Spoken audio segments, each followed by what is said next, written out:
Hello and welcome back to Communicable, the podcast brought to you by CMI Communications, ESCMID's open access journal covering infectious diseases and clinical microbiology.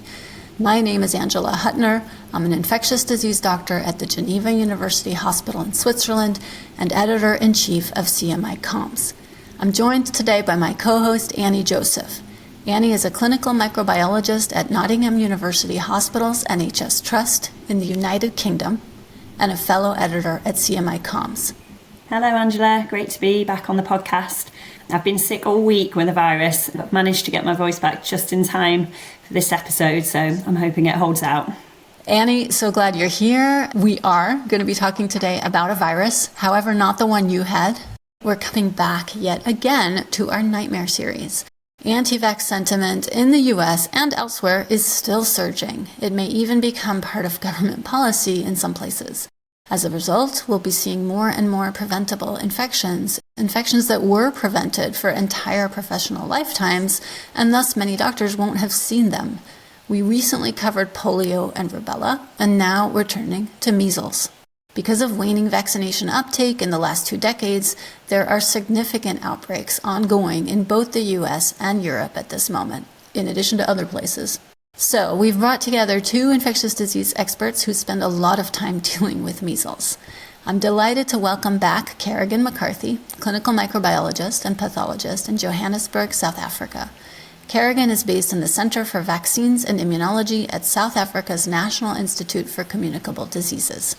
Her responsibilities include surveillance, including wastewater surveillance, epidemiology, and laboratory diagnostics, and outbreak investigations for measles, rubella, polio, and hepatitis viruses. Kerrigan, welcome back. Thank you. Lovely to be with you today, Angela and Annie. And our second guest is Natasha Crowcroft, Senior Technical Advisor for Measles and Rubella at the World Health Organization and Professor at the University of Toronto's Dalai Lama School of Public Health and the inaugural Director of its Centre for Vaccine Preventable Diseases. Hi, Natasha. Hi, thank you very much for inviting me to join today. So, as our listeners know, we start these episodes with a sort of get-to-know-you question for our guests and also for our hosts. These questions tend to have nothing to do with infectious diseases or even medicine, and today is no different. So here it is. What is one of your favorite fictional characters and why? I'll start. I've been thinking about this one. I go back to the early literature I read when I was in school, and I think of this classic American novel, and it's called The Scarlet Letter. And the main character of The Scarlet Letter is Hester Prynne. She's had an illicit affair. She has had a child out of wedlock, and she's been ostracized by this very puritanical village that she's living in on the east coast of the US. She's not perfect by any means as a protagonist, but she's quite strong. I think for American literature, she was really one of the first strong female characters, and I can't forget about her. That's mine. Annie, what about you? Yeah, I really like my dystopian fiction and everything by Margaret Atwood. So I think I'm going to say my favourite fictional character of hers is Aunt Lydia. So I'm sure people will have seen the TV series as well. The thing I really like about Aunt Lydia is that she's just truly scary. Fascinated by the idea of women who uphold the patriarchy and women who work for the patriarchy, and she's just the definition of this. So she's one of the few women who's working for Gilead, the really cruel and violent patriarchal society that the books are all based around. And I won't ruin the second book, The Testaments, for anyone who hasn't read it yet. Aunt Lydia's story gets more developed and you get to know more of her backstory, and it becomes an even better character in the second book. It's not quite as inspirational as Angela's, but maybe a bit more subversive. Yeah, I really am going to read the follow-up book. I want to learn more about Aunt Lydia, even though I don't want to spend any time with her because she's awful. Okay, sorry. Guests, Natasha, how about you? So how interesting to hear we've had an example of a dystopian past and a dystopian future. I picked someone much more recent. I picked Elizabeth Zott from Lessons in Chemistry because the character is another strong woman and she's a scientist. But a scientist from an earlier era who really struggled because of the structural barriers placed in her way. She actually couldn't do things and wasn't allowed to do things because she was a woman. She's a chemist who wasn't able to really function as a chemist in the environment, but managed to find ways through and managed to make a successful life. And one of the things it reminded me of is how many battles have been fought by generations just before us to enable us to be here today. I'm reminded when I was having kids and trying to juggle a career, and the younger women who are now coming through, how their lives are very different and they may not know what went before them. So I think of Elizabeth Zott. She's fictional, but she's overcome things that were even worse than anything I've faced, and how we are making progress. So it's a positive step to the future and a reminder that we need to be solid with the women in much of the world who don't, and not for a long time will have the opportunities that we've had. Yeah, too true, too true. Kerrigan, no pressure. Yes, yeah. I was reminded about Pippi Longstocking. I don't know if any of you remember her. Yeah. And I suppose it comes from reading stories to kids and grandchildren or grandnieces and nephews, anecdotes from Astrid Lindgren. As a young child, I suppose I was inspired about her spunkiness and her not standing on convention and her maverick home environment and how she lived on her own and she was quite independent. And I think that draws a commonality with the strong woman fictional characters you've all chosen, in the sense that she was prophetic and she remains inspirational in many ways for me too, as I thought about it. Yeah. I think it's really interesting how we need these characters. These are, in some ways, our guides. Yeah. Okay, so now on to the nightmare of the day. Natasha, can you give us a brief refresher on the measles virus itself?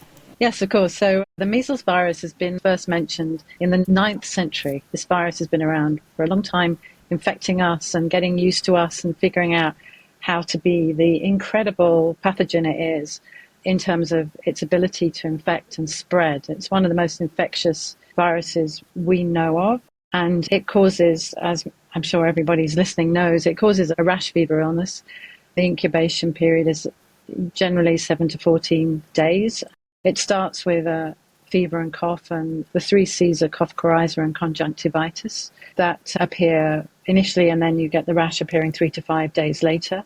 Commonly it starts at the hairline and then spreads down the body. And most people do recover from measles, but if complications develop, common complications would be pneumonia. That's a very frequent reason for being hospitalized. Diarrhea, which can be severe and really exacerbate malnutrition or cause malnutrition or both. And then the worst complications probably, although less common, would be an acute encephalitis that most frequently follows a sort of post-infectious type of encephalitis, or the delayed type of encephalitis called subacute sclerosing panencephalitis, which is delayed by several years and causes progressive neurological deterioration, leading almost inevitably to death. So in that situation, a child recovers from measles and then seems to be absolutely fine for a period of years before they start going downhill and finally dying from these late complications. I don't know why. It strikes me as being a particularly nasty sting in the tail of measles when you think it's over and behind you and it isn't. Yeah, indeed. Kerrigan, can you remind us briefly of the pathophysiology of measles virus? Yes, so the virus enters in the form of respiratory droplets of a variety of different sizes and then attaches to a receptor on macrophages or dendritic cells. So these are white cells that are found in epithelial surfaces. And after infecting these cells, they drain to the lymph nodes and then spread to a whole variety of organs in the body as the virus replicates and a period of viremia ensues. That's when we find the virus in the blood. One of the interesting places that cells infected with the virus disseminates to is the skin. And as the infection progresses, an adaptive immune response ensues. And as soon as the IgM, which is the first antibody to be formed in response to any infection, becomes apparent, it starts attaching to infected cells. And when this happens in the skin, it manifests as a mild rash. So what we see evolving in terms of the clinical course of measles is that the symptoms start off in a very non-specific way with cough and coryza, conjunctivitis, runny nose, and mom gets more and more worried. And eventually she's very worried and she says, tomorrow I'm taking the child to the clinic. And on that day, the rash erupts. And of course, the diagnosis makes itself apparent with the combination of the rash and the fever and the prodromal onset. But ironically, usually the clinical course improves as the rash appears because it's a symptom of immunological activity and recovery. Perhaps I should add one of the areas that the virus also disseminates to is the lung. And I think we're going to talk more about that because that leads to one of the complications that Natasha mentioned.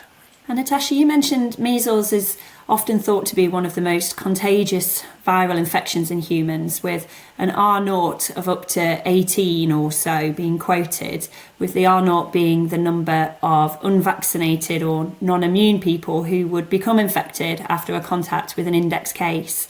What factors contribute to that R0 number being so high compared to other viruses? I think your question about the infectivity, you're probably thinking about the virology of it. And I'm a public health physician, so I think more about the epidemiology. But I think from a historic perspective, it's interesting to think about how long the virus has been around, because one of the reasons it may be so infectious is because it's had so long to adapt to us. And one of the features of that adaptation is that we are human beings. We are the only reservoir. There isn't an environmental reservoir, there isn't another animal in which this virus hides. And it's perfectly adapted to the way we are. And a component of the way we are is we're social animals who gather together. We share each other's air, we live in groups, combined with its high infectivity just as a virus, and the fact that it infects children so well means that it spreads like wildfire amongst children that are not protected through immunization. And it spreads like wildfire globally. People have become infected who just walked into a room that somebody with measles had been in recently, but they weren't there anymore. So you can catch measles because the virus is still hanging in the air. It's not really a reservoir, it's just a residue of the person that they left behind, and it does dissipate eventually, but it's that infectious. So this is one of the reasons we say in public health that measles anywhere is a problem everywhere. Unless we control measles everywhere, it will spread, and it will find children that are not protected. Do we know how long it can live outside the body, like on a surface or in the air? In the air, we quote 2 hours being the sort of upper limit of how long it can cause a problem. I mean, it's a difficult thing to measure, but that's what our infection control guidelines tend to go to 2 hours. And it's contact tracing, an absolute nightmare if you're trying to trace contacts who were just in a vicinity rather than who had direct contact. Yeah, exactly. Yeah. Wow. Natasha, I'm reminded of a story. We had an outbreak at school, and then for some reason there were a number of cases in the public that appeared unrelated. And we were putting the line list of cases together and then noticed that 2 of the cases had addresses on the same street. And when we investigated further, the 2 were neighbors. So one was a schoolboy, and he'd picked up his measles at school, and then he'd evidently passed it on to his neighbor. They had no contact with each other that they could recall. And so maybe they passed each other on the pavement or something. It's a really good example. Now, people often don't know where they got infected. It often happens. And you can tell from the virus, if there's whole genome sequencing, you can tell that the virus is linked to an outbreak, but you can't find out how that person actually was exposed. So it's a very common phenomenon. One of the salient features of measles infection is that because it infects white cells, it lands up depleting both T and B cells from the immune system. People have noted that the immune response to various common antigens, such as bacterial pathogens, is diminished or absent after measles infection. In fact, it was noted historically that children as population groups before or after measles vaccination had a much lower mortality. So countries where measles vaccine was implemented reported a lower all-cause childhood mortality. And it was later elucidated the immune mechanism of this relates to depletion of cell antibody manufacturing cells, or B cells. So in contexts where communicable diseases are prevalent, measles infection can have a number of sequelae, not only directly related to measles, but also indirect, related to pathogen exposure and vulnerability to common childhood infections. This immunosuppression that occurs due to measles and this immune amnesia, where the infection causes the immune system to forget things that it was previously immune to, it may be something that a child can recover from if they've got good nutrition and they're in a high-income country and where there's access to antibiotics. If they get, for example, pneumococcal pneumonia or they get some kind of gastrointestinal infection, they can get treatment. But in the low-income setting where children have got malnutrition or are on the margins, or where there's not access to sufficient care if they do get sick, it can be really devastating. You can get a child that's doing okay, and they get measles, and they're tipped into severe malnutrition, and then they get something else, and then they get something else, and they die. As Kerrigan laid out very clearly, we don't necessarily measure that very well because we don't have a death from measles then. We have really what's measured in all-cause mortality. So there are these very general effects of measles, and that means that when we vaccinate, we also get some very general benefits. So children grow up to be healthier because of the vaccine. Vaccinated children do better at school, and the economy is stronger as a result. So there are all these benefits that we don't talk about enough, but it really strengthens the community and the economy and everyone when we have a good, well-functioning measles immunization program. Oh, it's true for many vaccines, but I think measles is a kind of probably the strongest example with the best evidence behind it. And that'll be actually really interesting to see whether increasing measles cases also ultimately leads to more antibiotic use, which is something we saw with COVID pneumonia. I mean, just antibiotic use through the roof, right? And when you put it like that, Natasha, I really wonder what's going to happen. So moving more towards immunity, speaking of, vaccinated, unvaccinated, Kerrigan, how much of a role does waning vaccine-derived immunity play in outbreak dynamics? Do adults who are traditionally considered to be fully vaccinated need to get booster shots right now? And if so, how long after that early childhood vaccination that they had? What do we need to be doing now? It's an interesting question. I think there are different answers for different contexts. We investigated in South Africa whether or not we should consider boosting certain categories of people, but then came to the conclusion that there was no firm evidence to advise boosting of adults or young adults. The measles vaccine is incredibly effective. About 93% approximately seroconvert or develop protective antibodies after one shot, and about 95 to 98% of people seroconvert after 2 shots. But having said that, that's all dependent on the time of vaccination relative to birth and also the context. So there have been some lovely studies, and I'd love to hear Natasha's perspectives on these, that have shown a loss of immunity in younger and older adults. And this is probably not a consideration in our context where we have endemic and circulating measles that varies year on year depending on the population of susceptibles, because individuals are exposed to measles multiple times through their lives and are probably boosted through this natural exposure. Whereas environments where measles has been eradicated, there may be different considerations and waning immunity may be a factor. Natasha, your thoughts? Yeah, so it's a really interesting question, that whether or not waning immunity is important, and it's something we do worry about, especially in contexts where the immunisation programme starts quite early, where vaccine effectiveness is lower, especially where there isn't a good second dose programme.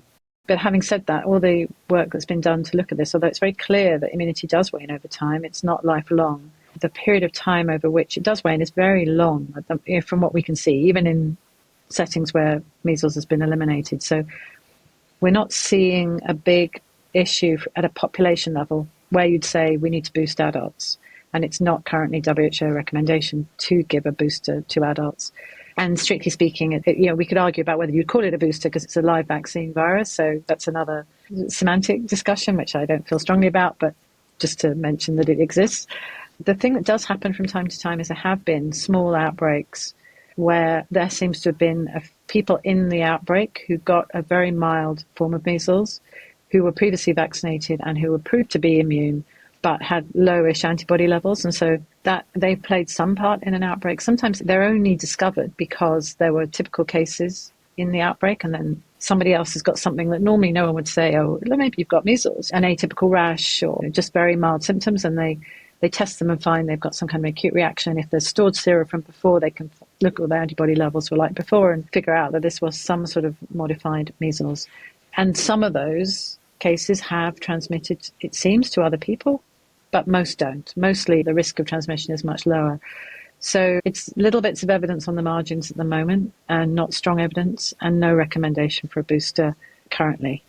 That's really interesting. I think you've probably just answered my next question about the more atypical presentations. Was there anything else on that point, Natasha, that you wanted to bring in about atypical presentations in partially vaccinated or any other groups? I mean, it's worth making sure if you are doing an outbreak investigation in a highly vaccinated population that you look for things that don't look like typical measles if you're in that situation. And it's probably particularly important in healthcare settings because you've got such high-risk people around. The other thing, which again is a bit semantic, but there is a thing called atypical measles, which refers to a really serious reaction to measles that followed the use of an inactivated measles vaccine that seemed to actually make measles worse. So that's a historical phenomenon. We don't use that vaccine. It was used for a very narrow period of time, and then this complication was recognized. So it's just that the expression, if listeners look up atypical measles, they'll probably get a lot of papers on this bad reaction to this experimental vaccine, and that's not what we're talking about right now. We're talking about really like vaccine modified measles, which is a mild version or a very mild version of the real thing. Yeah, I guess that's a good point. Semantics are important, aren't they, here, especially with sort of vaccine hesitancy. And the word atypical appears a lot in medicine, and no one really knows exactly what atypical anything means in medicine. So, yeah. We had an interesting scenario in one of our hospitals. We had an immunocompromised young girl who was being treated for an acute leukemia of kinds, and she developed a pneumonia with no discernible cause and was thoroughly investigated. And eventually somebody suggested that they test her for measles, and it turned out that her PCR reaction was positive and she had what's classically called a giant cell pneumonia. Remember, I mentioned that the measles infected cells in the skin are responsible for the rash that develops when antibodies appear. Well, this young girl was not able to mount an immune response, and so she didn't have a rash. And so she presented with an unusual presentation of measles. The other population that we see more frequently than persons immunocompromised through cancer treatments is people with advanced untreated HIV.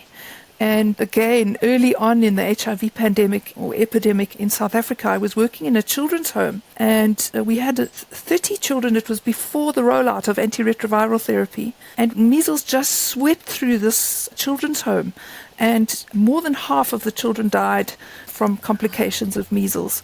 It can be extremely virulent in immunocompromised persons, particularly with deficiencies in cell-mediated immunity. That's the kind of immunity that responds to viruses or abnormal contents inside a cell. It doesn't rely on antibodies. So prevention against initial infection is antibody-mediated, but to cure yourself from measles, to recover, you need cell-mediated immunity. And fortunately, things have changed, and we have had a very successful rollout of antiretroviral therapy and also a very good prevention of mother-to-child transmission programs. And these have reduced the impact of measles in our population of persons living with HIV. Kerrigan, what were those children dying of exactly? I mean, of course, it was measles infection, but what was the mechanism? Was it pneumonia, encephalitis? What was happening? It was a combination of complications. Usually it was respiratory in progression. As the clinician, I would end up sending them to the referral hospital, and so I didn't really monitor them daily. But the reason for primary admission was often respiratory insufficiency. Okay, so moving on to diagnosis. As with most viruses nowadays, we're very reliant on PCR, polymerase chain reaction. How sensitive is PCR for measles, Kerrigan? And is there still any role clinically in serology or IgM testing or even viral culture? PCR is very sensitive, and serological diagnoses are also. But what's critical is the timing of the specimen collection and the kind of test that is done in relation to the timing of the specimen collection, as well as also the type of specimen. So if one looks at the progression of virus in the blood during the period of primary viremia, and then the excretion of the virus in the nasopharyngeal secretions and in the urine, PCR is only going to work well during those periods of high viremia. Conversely, antibody production is only going to demonstrate a measles infection after antibodies have been produced. So if samples are collected early on in the clinical course of disease, PCR has a very high sensitivity. And again, it also depends on specimen quality. So a good nasopharyngeal swab that has a lot of excreted material is going to have a greater likelihood of being positive if measles is in fact present. In South Africa, we routinely subject our blood samples to serological testing as a first-line test because it is less costly and there are automated processes that we can use, especially during times of outbreaks.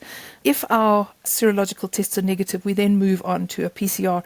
We also ask for a submission of a case investigation form that gives us these critical dates: the date of sample collection, the date of measles onset, the rash onset, and then the date of symptom onset. And those are often different. And we can then tell the progression of the course of disease. We found that PCR testing is really not helpful after 4 days after a rash onset. So one has to be judicious in interpretation of measles serology and PCR results. Is there a particular site in the respiratory tract that has the highest yield from PCR? Is it the nasopharynx? Because we often use just buccal swabs or oral fluid. Is there a difference, or are they kind of equally as sensitive? Well, the virus is basically everywhere, so I think it's the timing, as Kerrigan said, that's really important. I guess the only thing I'd add on the serology side is in many places there isn't the timeliness to get the viral detection methods that many countries really rely on serology because it's the only kind of feasible thing, especially if you've got remote communities. And so we're really interested in trying to get rapid diagnostic test methods out to communities like remote islands and places where specimen transport is very challenging. And you can get virus detection from some of these methods as well, which helps. I'm not an expert on RDT technology, but that's a direction of travel for remote areas. And the other thing I wanted to mention about serology is it also tells you whether somebody's actually susceptible. Like if they've had a fever rash illness and it's not measles and they're antibody negative, then you have an opportunity to protect them so they don't get measles. So it's got that other upside as well. I love a good diagnostic test that allows you to do multiple things at once. Annie's asking some really good questions, and it's making me really think about diagnosing measles. And my parallel is often COVID. We've had cases of COVID pneumonia where you do a nasopharyngeal swab and, you really don't see much virus at all. And then if you're lucky enough to get a bronchoalveolar lavage, you see a lot of SARS-CoV. Have we got enough information? I know it's not easy in certain settings to get lavage specimens. Can there be this kind of split with measles as well, where you see clearly somebody who has a clinical pneumonia, but you wouldn't necessarily diagnose measles unless you get that lavage, that deeper, more invasive test? There are many factors at play, the course of the illness, the burden of disease. As Natasha said, the cell type that's infected is the immune cells, and they are ubiquitous. They're found everywhere in every tissue. And so one's likely to be able to pick up measles from a variety of tissue types. Another diagnostic test we didn't mention is a lung biopsy, but of course that is a really invasive specimen, and one's only really going to do that if there's a good clinical indication and other diagnostic tests have failed to yield helpful information.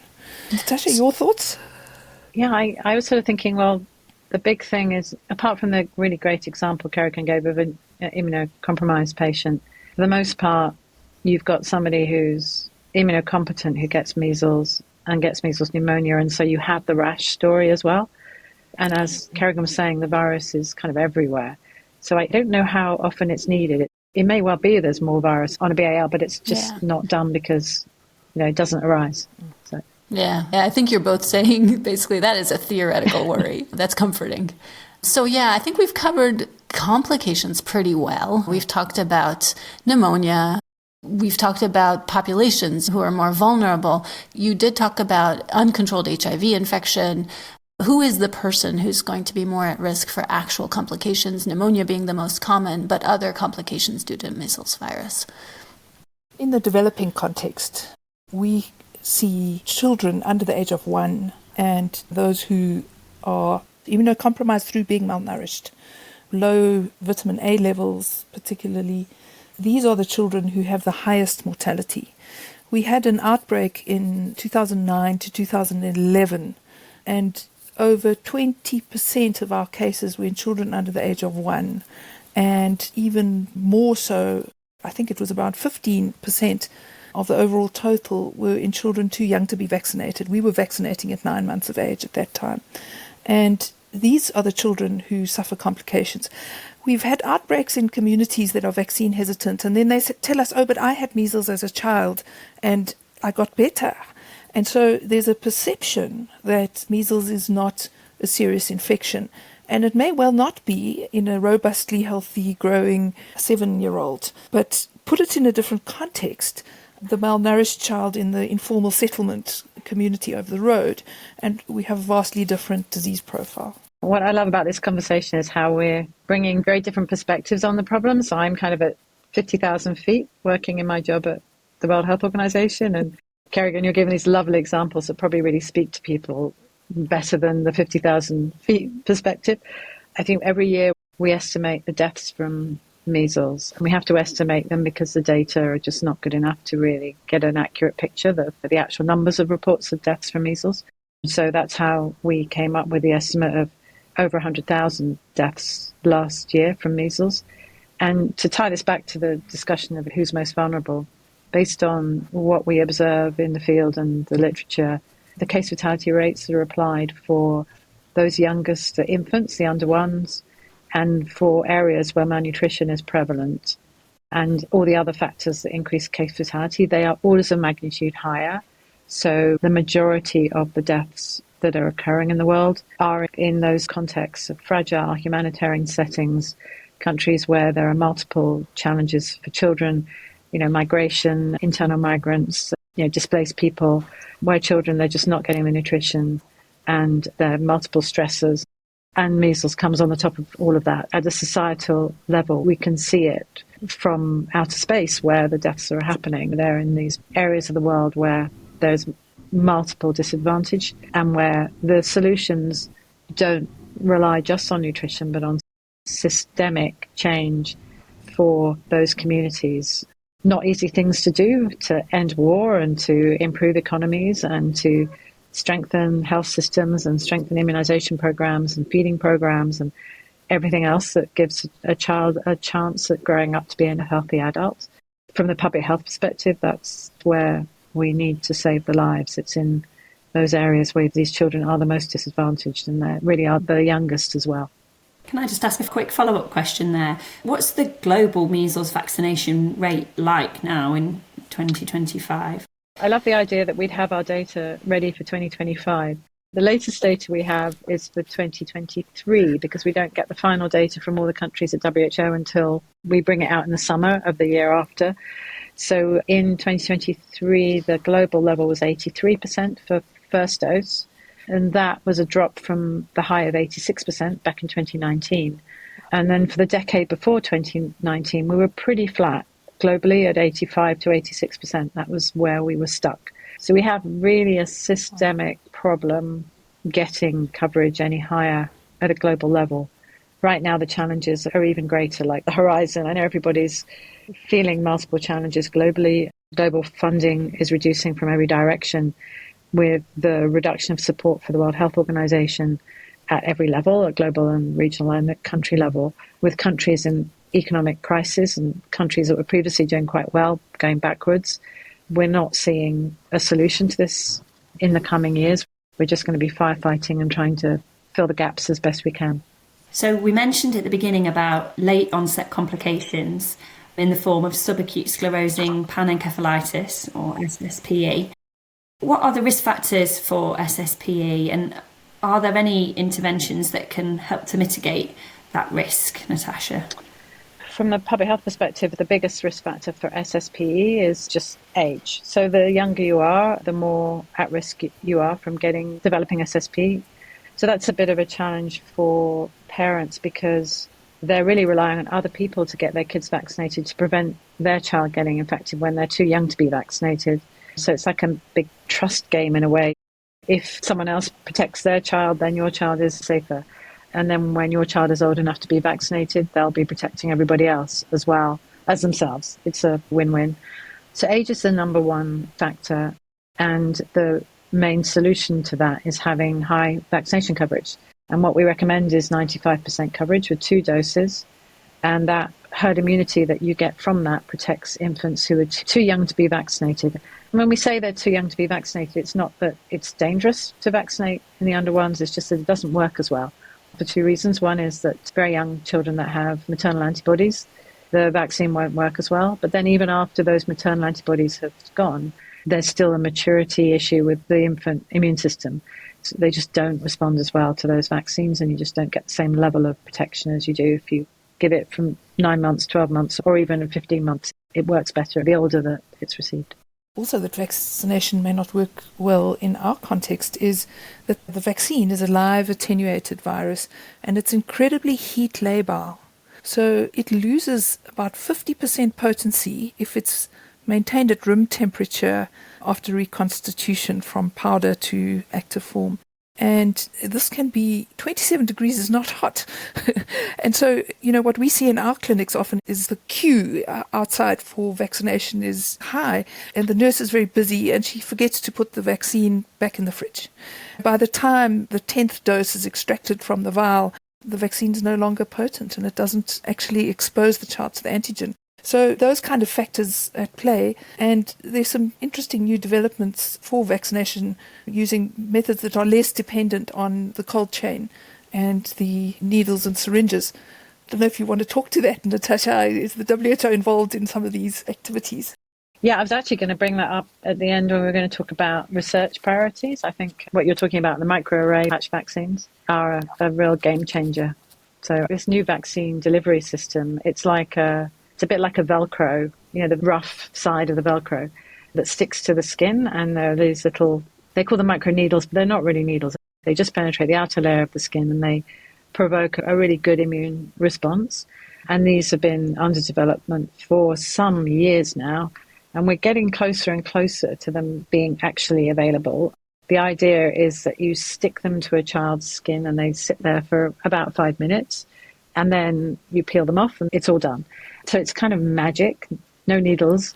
The delivery mechanism is more expensive than the standard, which is going to be a challenge in terms of selling it to governments. But it's such an amazing step forward. At the moment, we've just got measles and rubella vaccines in development.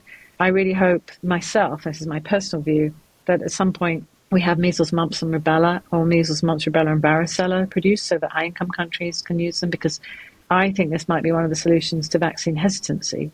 In a low-income setting where we're really relying on campaigns, if you have a vaccine that's in a patch form, it makes it much easier to do more than one vaccine at once, because then you don't have multiple injectables to give.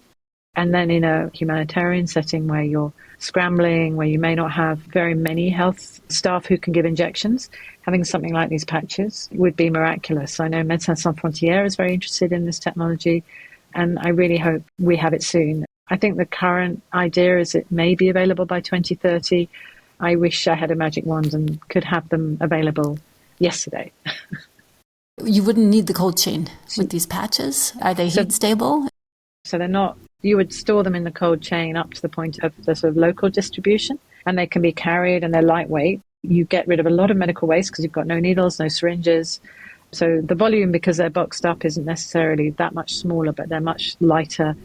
And then the other piece of it that's really important is safety side, because there have been some tragic issues with vaccine safety where children have died because the wrong diluent has been used. There was a cluster of deaths due to succinylmethonium from an anaesthetic trolley being used to reconstitute vaccines. And so, yeah, I think there are so many good things about it that I think this technology should be used for every vaccine, in my opinion. In the future, parents should just get a letter in the post with, stick these on your child now, and they'll stop everything. Yeah, well, sadly, we are going to start seeing the disease more, which will make the vaccine or the prevention, again, finally more attractive. Generations now have not seen the disease, and they just don't understand the devastation. So we've covered prevention, and we've gone in the right order, because we should always be talking about prevention before treatment, right? We would rather spare everybody in the first place. Coming to treatment, there is no proven antiviral therapy for measles. Kerrigan, are there any under investigation? Is there anything on the horizon? Down south, this is not our major area of expertise. We do have a lot of clinical trials units, but I've never been involved or aware of a clinical trial for an antiviral against measles active in our context. So I had to do a literature search to see, are there any antivirals under play from measles? So I'm hoping Natasha will put my mind to rest to tell us that there's a treatment available next year. I think we're still at the stage of the supportive treatment in terms of, antibiotics for co-infections and things like that. But one thing that we can do is make more use of the one thing we do know about, which is the vitamin A treatment, the 2 doses that is recommended. It used to be thought that it was just children who were deficient in vitamin A who needed treatment, but it turns out that measles infection, it actually reduces your vitamin A levels in itself. So 2 age-appropriate doses of vitamin A are recommended, and there was a report from the National Foundation for Infectious Diseases in the US saying that this is about 5 years old now, but only about half of the centres they looked at were actually using this as standard of care and recommending that everyone should get this, including every child should get this if they have measles. And one study found, I think it's about 62% effectiveness with the right dosage of vitamin A of preventing death from measles. So we have that. It's not really treatment, it's more prevention of complications, should we say. Yeah, I found myself looking up vitamin A dosing on Up to Date when we had an unexpected measles cluster in Nottingham. It was my first weekend as a consultant and it was the only thing I could remember from medical school. I was like, there's something about vitamin A. And thankfully all the doses were there.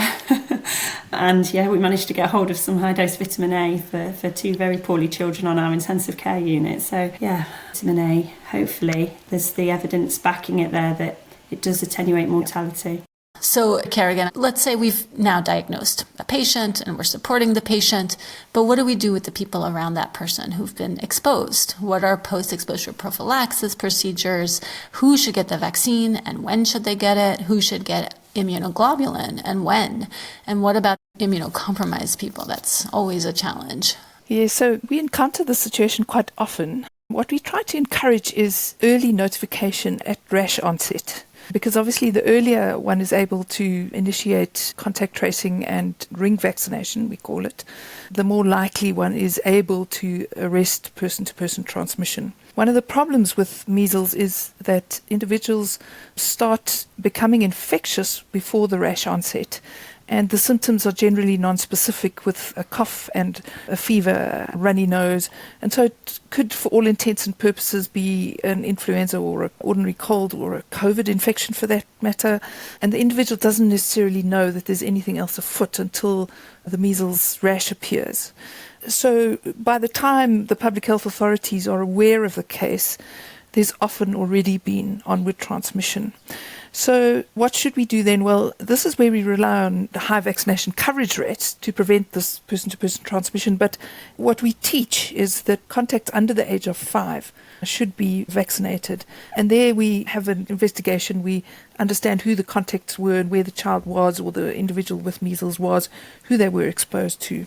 The vaccine, if given within 4 days of exposure, may either abort or lead to a very mild infection. But as I indicated, an individual, the index case, may not know that they have got measles and the rash appears on day 4. So the chances of getting a vaccine into close contact is unlikely. There's this adage that we hear amongst people who've been working in the public health space for a long time around measles, that you can't chase measles. Some diseases, for example, like diphtheria, the organism is transmitted in droplets and there's a colonization period in the pharynx, in the upper airways, with what turns out to be a slightly longer incubation period. And you can abort infection by giving antibiotics to close contacts. But this is not really possible with measles. So one of the ways to mitigate this is having a very low threshold for declaring an outbreak. One of the challenges in outbreak response in vaccinating larger communities or health districts is that the earlier you are aware of cases and certainly onward transmission, the earlier one can plan, procure the measles stocks, etc. We've been consulted on a number of occasions when pregnant moms have been exposed to a case of measles. And this is always a difficult one because live attenuated vaccine is not indicated or is contraindicated in pregnancy, although it is deemed to be safe. It's unwise to administer it. So in these cases and in cases of immunocompromised persons, cancer patients and people with advanced untreated HIV, one could consider giving human normal immunoglobulin, which contains sufficient measles antibodies to either abort or render an infection much milder. This is a difficult scenario for us in practice. When we have these cases, we do vaccination of the surrounding schools and hope to contain the outbreak. But it's often very difficult. Thanks a lot, because this is very helpful now that we're going to be seeing cases and having to deal with protecting the contacts. So looking at a better way to prevent measles using vaccines, beyond traditional public health messaging, what have you seen to be the most effective strategy or strategies for improving vaccine uptake in communities that seem to really persist in their hesitancy? Well, one thing that actually does improve and address hesitancy, unfortunately, is outbreaks. It's interesting how many people are worried about vaccine and don't get vaccinated because they haven't heard there isn't any measles around, and then suddenly there's an outbreak and they're rushing to get themselves vaccinated or their kids vaccinated. So, unfortunately, that's not the way we want to address vaccine hesitancy through outbreaks, but it does seem to be quite effective. So I have a colleague, Lisa Menning at WHO, who works on vaccine hesitancy, and I wanted to channel her messaging, which really resonates with me, which is having really good services is a really important factor in addressing vaccine hesitancy. We don't talk about it enough because we focus on the people who are hesitant and not on really the reasons they are. People who have great family doctors or great nurses that they work with, they are confident in their own healthcare providers generally. People have a huge trust in healthcare systems in general, but especially if they're good ones. But if they have a bad experience when they go to get their kid vaccinated, they're dismissed, or it's just difficult, or they can't get appointments when they need them. I saw a survey recently where one of the reasons people didn't get their kids vaccinated was because the clinic was dirty. We're asking people to come forward and do something that's for their good, but also for the good of the community. And so when they bring a child to be vaccinated, to have friendly staff who are respectful and a decent environment. It doesn't have to be luxurious, but it should be clean and serviceable, and appointments that fit with the community that's being served. Sometimes you have issues with certain communities that move around a lot and they can't get services. We have to make sure our services are really good, our staff are really well trained and are good communicators. I think it's not rocket science. Having a friendly person at the reception desk for somebody who's a bit nervous about getting their child vaccinated, they come with their first baby and then they get treated a bit dismissively. These little things can have a big impact. That's one of the messages I really wanted to get across today, that let's just do the basics really well so that people feel like they're getting a really good service and they're being really well cared for. That's really interesting. So you might say that it's hesitancy, not necessarily to vaccines, but hesitancy towards our healthcare systems, what we're providing. And vaccines are kind of a weather vane or a biomarker, let's say, of this greater hesitancy towards what we're able to do or not do. Yeah. So stepping back a bit and looking at more of the long-term prevention again, how do variations in the vaccine schedule, like early versus delayed dosing that goes on in different regions, impact long-term immunity and outbreak control? So I just want to say something very quick about this rather than dive into the schedules, because really the schedules don't matter that much and they're pretty robust. I think the number one issue is coverage. If you get high coverage, you'll control measles, whatever the schedule. People obsess about moving doses around and giving them at different ages, and that can be important, but in the great scheme of things, in the big picture, it's much more important to get high coverage of 2 doses of measles-containing vaccine. Kerrigan, do you agree? Fully, completely. So Natasha, can you talk us through some of the WHO's current efforts and activities in the measles prevention sphere? And do you know yet what recent cuts to WHO's budget will mean for some of these prevention activities? Yeah, absolutely. And thanks for that question. It's a little bit difficult to answer right now because the cuts have really pulled the rug from under us. So we had lots of plans for this year on supporting countries, for example, with the introduction of rubella vaccine, which I know it's not the topic today, but it goes with measles vaccine. So there are many countries that are planning to introduce rubella vaccine, and we wanted to really support them in that. So what's happened is essentially the US government was funding the whole measles vaccination program at global level, at regional level, and a lot at country level as well. And there's been a lot in the news about the Global Measles Rubella Laboratory Network, which Gremlin it's called, which it funded 100% of that as well. And that is a huge challenge for the laboratories in many, many countries. The piece that's not been in the news quite as much is the fact that the leadership, the surveillance staff, the outbreak staff, the people who help support countries with their campaigns were also all funded by CDC. We had participants in the STOP program, which is known about for polio. We had a measles cadre that were going in and helping with outbreak response, particularly in the African region, most of whom have had to be pulled back and been sent home because we didn't have the funding for them. And the other thing to mention is that the CDC also provided people who are incredibly expert. So we had a whole group of colleagues who were helping support the program around the world in every region, who were the most fantastic people, but also incredibly experienced. And so that expertise has been pulled out. If we had the money to replace them, we couldn't just replace them because the people themselves were so extraordinary.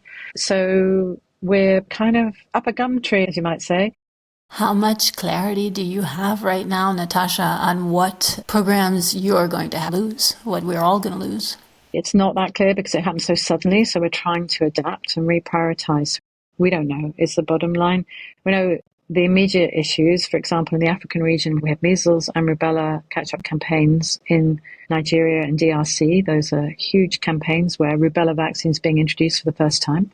We have a measles campaign planned in Ethiopia this year, and we have a measles rubella follow-up campaign in Pakistan planned this year. Those are 4 high-priority, big populations, and we don't have the spare capacity to help countries with their planning and execution and evaluation of those campaigns. So we're looking, and hopefully we'll find support from somewhere.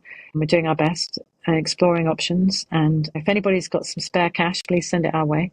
I really appreciate the support for WHO we're hearing from many quarters, that people who do understand that it's a complex organisation. It's not perfect, but we do our best to do good work and to reach the most underprivileged people in the world.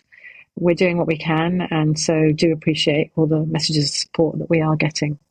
So my next question could either be extremely cruel sounding or perhaps optimistic, because I'd like to know what you both see as the most urgent research priorities in measles control over the next decade. So right now, obviously, we're not going to get the things we need, we want, but maybe next decade, maybe we can get out of this mess.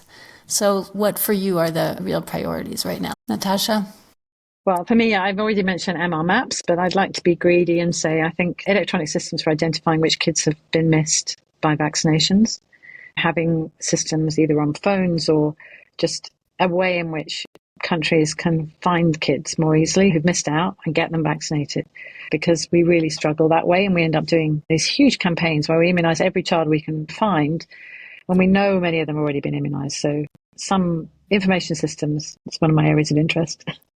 From our perspective, as has alluded to, the health system challenges, vaccine supply chain management is critical. One of the reasons for under-vaccination in our context is that mothers arrive or caregivers arrive at a health facility and the vaccine is out of stock.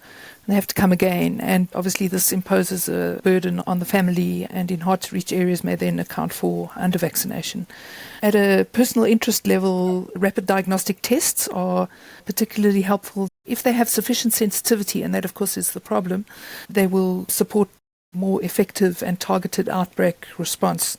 There is a differential diagnosis for people who present with fever and rash, and it may not be rubella or measles. It could be one of the other viral illnesses of childhood. Something that I find particularly exciting is our work in surveillance.